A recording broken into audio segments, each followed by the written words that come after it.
بسم الله الرحمن الرحيم.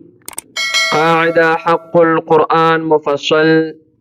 فقاعدة حق القرآن مفصل کی 54 نمبر صفحه راوړې. تختی نمبر 4 حرکات. تختی نمبر 4 حرکات.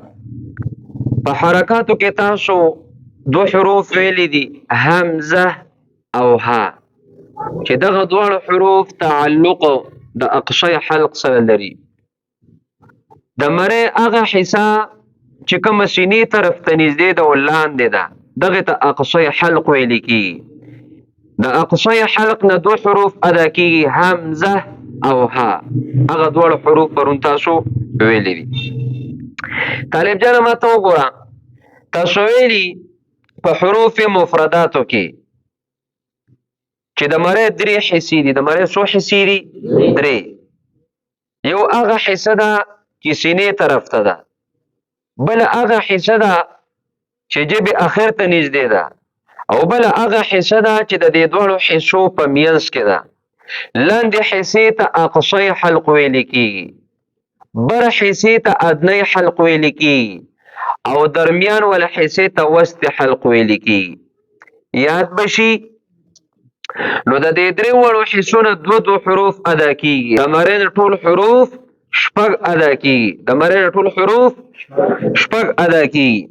ما ته وګوره طالب جانا، د دې لاندې حصې نه یعنی د اقصی حلق نه همزه او ها ادا کېږي، دا روزي. د بر حصې نه چې کومې د ژبې اخر ته نږدې ده، د دغې حلق نه نقطې والا غین او خا ادا کېږي، او د دې دواړو حصو په منځ کې چې کومه حصه د مرې ده، دغې نه بغیر د نقطې والا ح او عین ادا کېږي. اواز راکړه نه. عین زبر ع.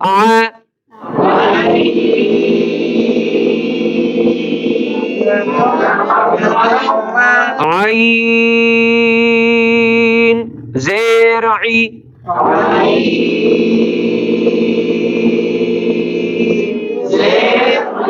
عین پیشعو.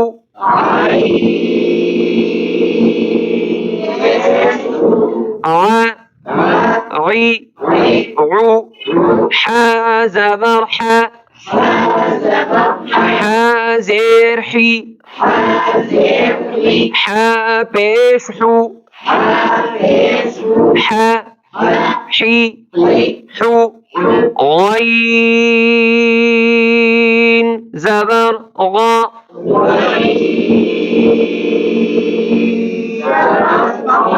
غین زرغی.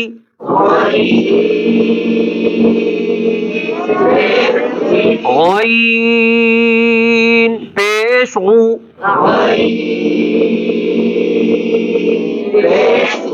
غا غی غو. خا زبر خا. خا زرخی. خا پیشخو.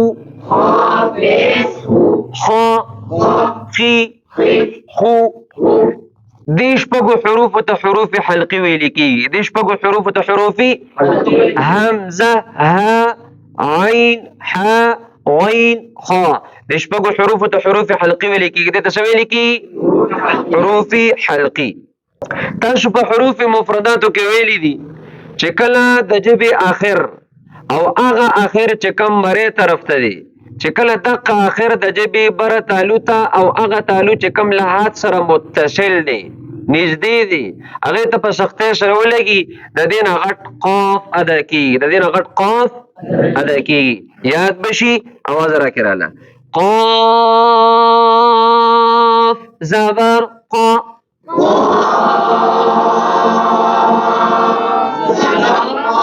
قاف زرقی.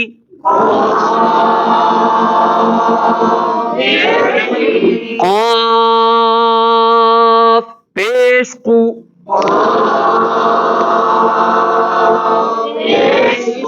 قا قی قو.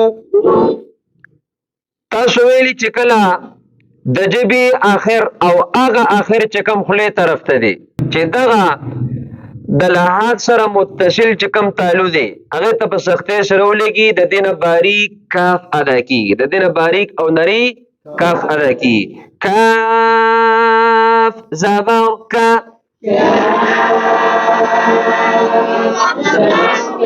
کاف زیر کی کاف پیش کو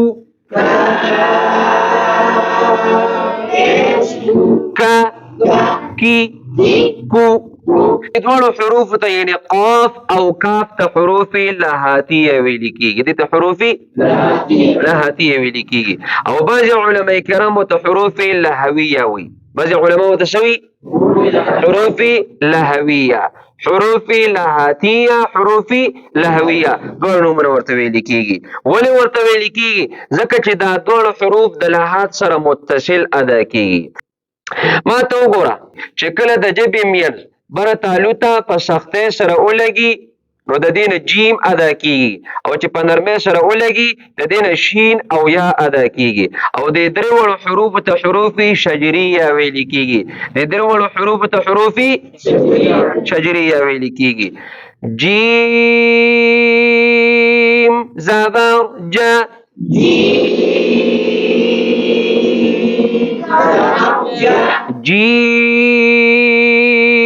زیر جی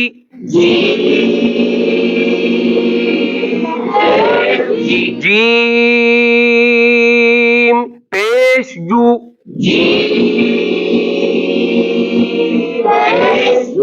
جا جی جو شین زبر شا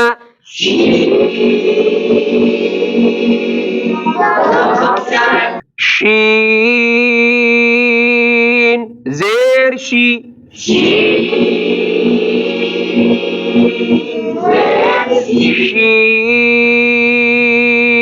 پیش شو